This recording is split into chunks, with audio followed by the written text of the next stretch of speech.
The Economic Rebellion: How Black Women Entrepreneurs Are Shattering America's Financial Glass Ceiling. Good evening, everyone. Thank you for joining me today.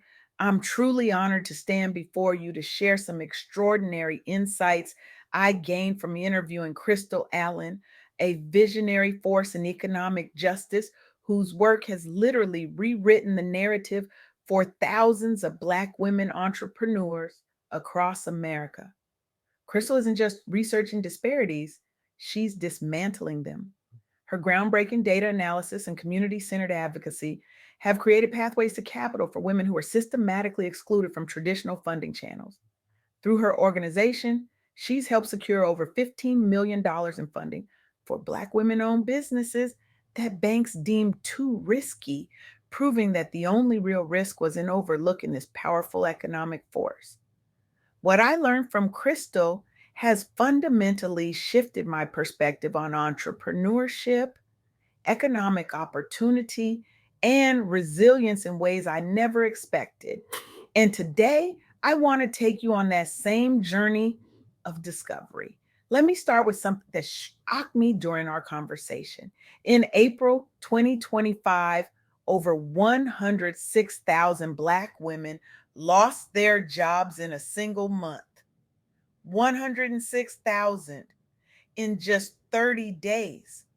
This staggering figure represented a 5-month high in unemployment for Black women, yet it was barely mentioned in mainstream economic reporting. While the national unemployment rate held steady at 4.2%, Black women saw their unemployment rate surge from 5.1% to 6.1%, nearly double the 3.3% rate for white women. This isn't just a statistic, this is a hidden crisis. But here's where things get truly fascinating. During this same period of employment vulnerability, Black women were simultaneously becoming entrepreneurs at unprecedented rates. They represent the fastest growing group of business founders in America, with a remarkable 9% year over year growth. This creates what Crystal calls the great entrepreneurial contradiction, a surge in Black women's business creation occurring alongside systematic barriers that threaten their long term success. This contradiction reveals something profound about resilience, determination, and the complex economic landscape Black women navigate daily. It's a story of extraordinary achievement against extraordinary odds. Let's dig deeper into what Crystal shared with me about this landscape. First, there's what she calls the hidden economic crisis. Despite Black entrepreneurs creating businesses at impressive rates, over half are being denied critical resources needed for sustainability. Imagine building a house without proper tools or materials. You might manage to construct the frame through sheer determination, but without proper support, that structure remains vulnerable to the slightest storm. I remember Crystal telling me about Tasha, a brilliant software developer who created an innovative healthcare app after watching her grandmother struggle to manage multiple medications. Tasha's app gained 10,000 users in its first month, clear market validation. Yet when she approached investors, she was told her business was interesting but niche. She watched as similar apps created by white male founders received millions in funding. Tasha eventually had to take a full time job while running her business on the side, dramatically slowing her growth trajectory despite proven demand for her product. Second, there's the funding gap reality. Women led businesses globally receive only 7% of venture capital, with Black women receiving an even smaller fraction of that already tiny slice. Crystal shared a particularly revealing analysis from BP's 2023 investment report. While women led businesses in their portfolio secured 55% of the total investment raised, the median amount they received was just $105,000, significantly lower than the $204,000 median for all businesses. Let that sink in for a moment. Even when women entrepreneurs successfully secure investment, they receive roughly half the funding of their counterparts. This isn't just inequity, it's a systematic throttling of potential. Crystal introduced me to Maya, who founded a sustainable beauty brand that grew to $300,000 in annual revenue within 2 years, entirely self funded.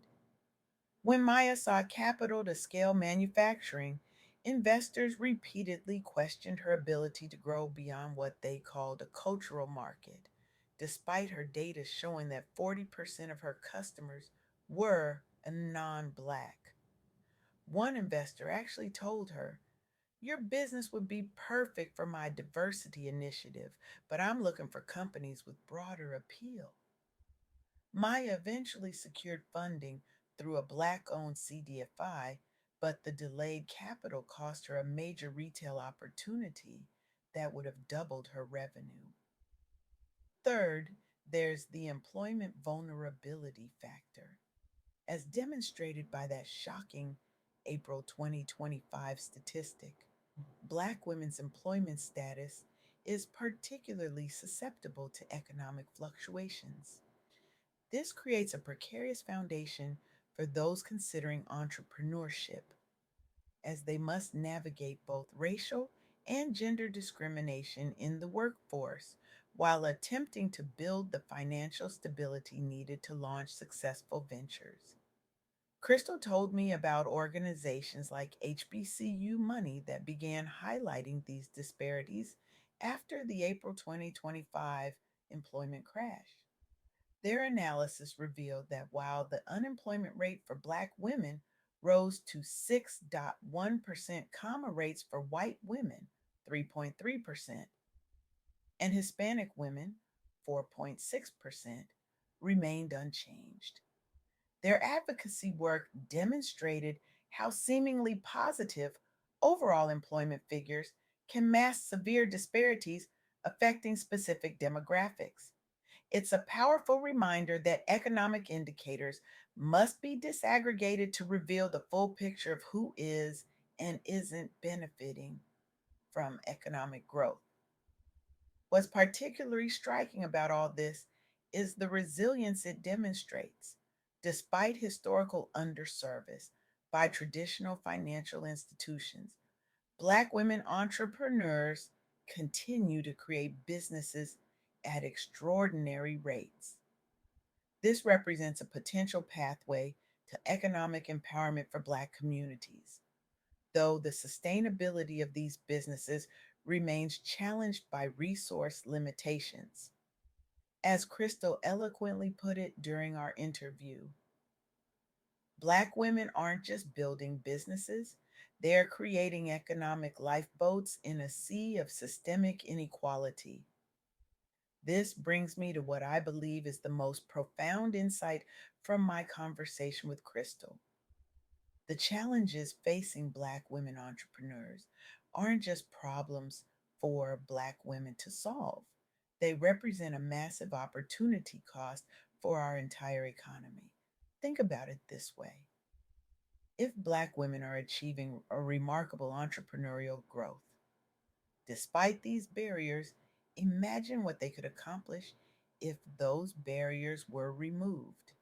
We're not just talking about equity, we're talking about unleashing untapped economic potential that could benefit everyone. A 2021 report from the Hamilton Project estimated that eliminating racial and gender disparities in entrepreneurship could add approximately $1.5 trillion to the US economy. That's not just good for Black women, it's good for America. But achieving this potential requires moving beyond awareness to action. As Crystal emphasized, Knowledge without action is just trivia. So, what can we do? Crystal outlines several approaches that individuals, institutions, and policymakers can take to address these disparities. For individuals, it means being intentional about where you spend, invest, and mentor. Supporting Black women owned businesses isn't charity, it's smart economics and community investment. Becoming a customer, mentor, or micro investor in these enterprises creates ripple effects that extend far beyond a single transaction. Crystal told me about the Community Development Financial Institutions, CDFIs, that have begun implementing specialized lending programs targeted at supporting Black women entrepreneurs. These programs have helped fuel that impressive 9% year over year growth in Black entrepreneurship, though significant barriers remain, with over half of Black entrepreneurs still being denied critical resources. For financial institutions, it means examining lending criteria that may unintentionally perpetuate historical disparities. Credit score algorithms, collateral requirements, and networking based referral systems often contain embedded biases that disproportionately impact Black women entrepreneurs. For policymakers, it means creating targeted programs that address the specific barriers Black women entrepreneurs face. This includes expanding community development, financial institutions, creating set asides for government contracts, and developing tax incentives for investments in underserved communities. For all of us, it means recognizing that economic disparities don't exist in isolation. They are connected to broader systems of inequality that require comprehensive approaches. As Crystal reminded me during our conversation, the most powerful form of economic protest is economic creation. Black women entrepreneurs aren't just building businesses, they're creating new economic models that challenge traditional power structures and demonstrate alternative paths to prosperity. This brings me to my final point. The story of Black women entrepreneurs in America isn't just about overcoming barriers, it's about reimagining what our economy could be. It's about creating systems that value contribution over connection, potential over pedigree, and innovation over inheritance.